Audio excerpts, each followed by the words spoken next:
everyone, I'm Giuseppe from silence+other sounds. Today I would like to show you this bizarre instrument here, which is called Crystal Gong. I purchased it from a French manufacturer who sent me all the parts, these glass rods here, the metallic structure and this resonator, and I assembled it by myself. But this instrument belongs to a slightly better known category of instrument that is called Crystal Baschet, which is a kind of instrument that is also popular in film music. Composer Cliff Martinez used this in many of his scores. And you can see here how this instrument is structured. You have these glass rods here, which are attached to this metallic structure, and you can see that each one of these rods is positioned at a different height because each one corresponds to a different note, and that this whole metallic structure is attached to this metallic plate. The peculiarity of this instrument is that in order to play it how it is supposed to be played, you need to have your fingers wet so that you can rub your fingers against these rods, and let's see what happens.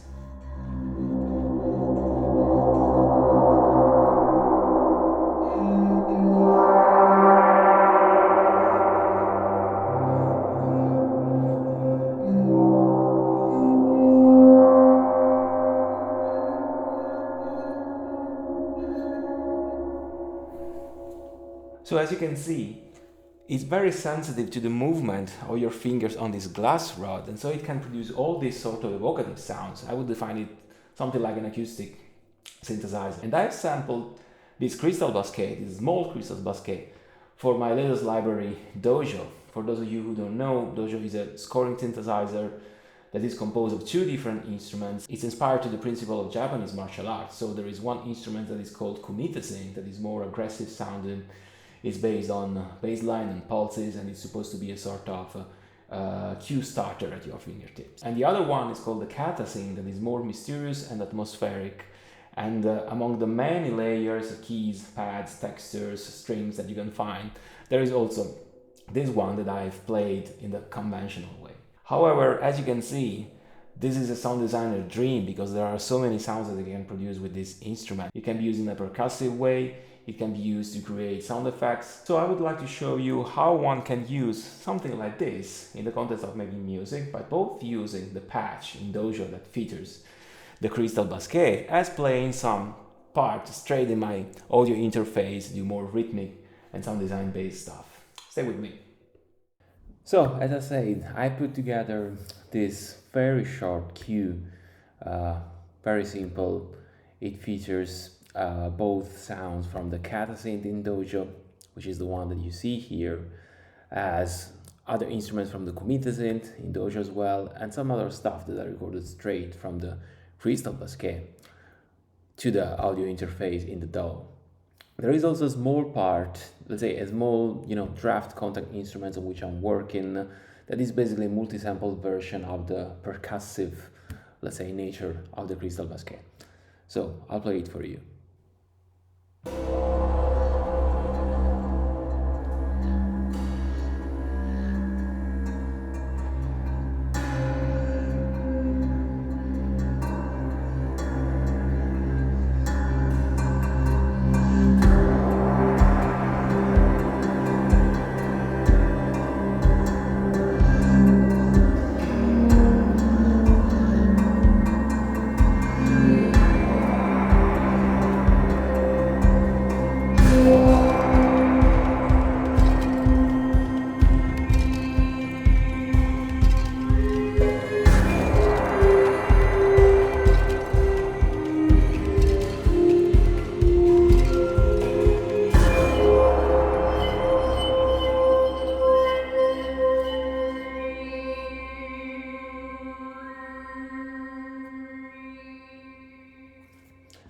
So, as I say, it's a very simple and quick one, yet effective. And here, in this instance of the Synth in Dojo, which features these 4 layers, but actually only 2 are active, the layer 1 and layer 2. And on layer 1, we have a cello, and on the other one, we have samples from the Crystal Baschet. And probably you have seen that there is this cursor within this XY area that moves, up and down as the track is playing. And this is because in the kata synth in Dojo you can map the movement of this cursor within your DAW. I mean, you can automate it in your DAW. It's exposed to the automation in your DAW. In my case, it's Ableton Live, but it's pretty much available in all the DAWs. And you can do that by clicking Map XY. Well, in the case of Ableton Live, you have to click on the external, let's say, part of the instrument. Click on Configure and click on these two sliders here, and they will appear exposed in your DAW, and so you can automate them. So it was not me dragging the cursor up and down. It was an automation, as you can see, that I've drawn here. And so if I play again this sound,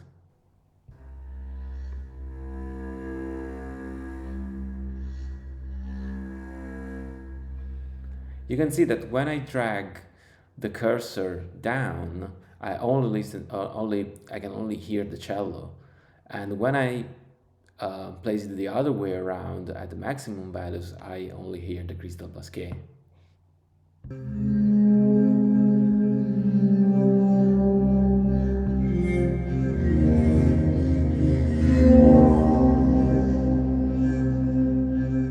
It's really beautiful. And basically this morphing between these two sounds is because I have mapped the y-axis of this XY pad to the morph control between layer 1 and layer 2, which is something that we find in the layers screen here. Is this big knob here. So if I move it all the way down, well, it does not go like this. It stops to the half of the value. This because the range that I've set here covers only this this range of the morphing knob. So it's set in a way that here we are half of the way between cello and Crystal Baschet, and when I'm here we only hear the Crystal Baschet. But you can change the range. For example, if I set the full range for this morphing, when I'm here, you see the L12 morph knob is at its minimum value. So let's restore it at the original value in the snapshot, which is, by the way, the first snapshot of the kata instrument.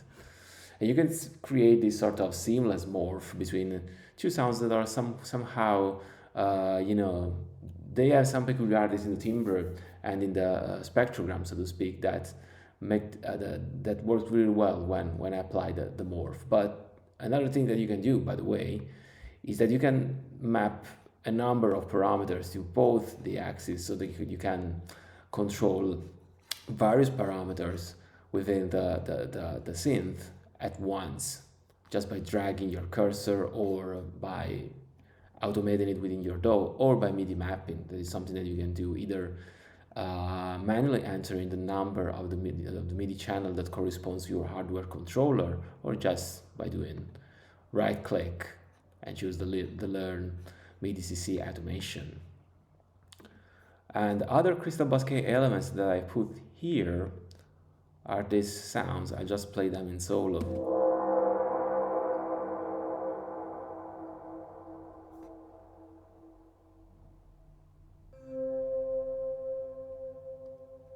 Very atmospheric.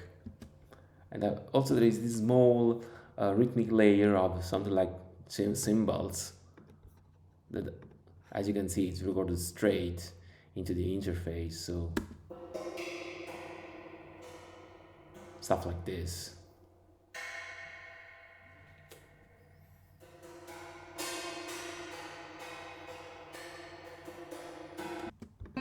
Okay.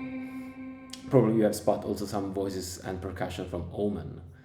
And there is this other thing here that, as I said, it's something to which I'm working.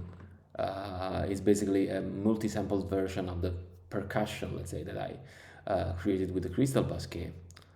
That sounds like this. Well, I'll play it from here.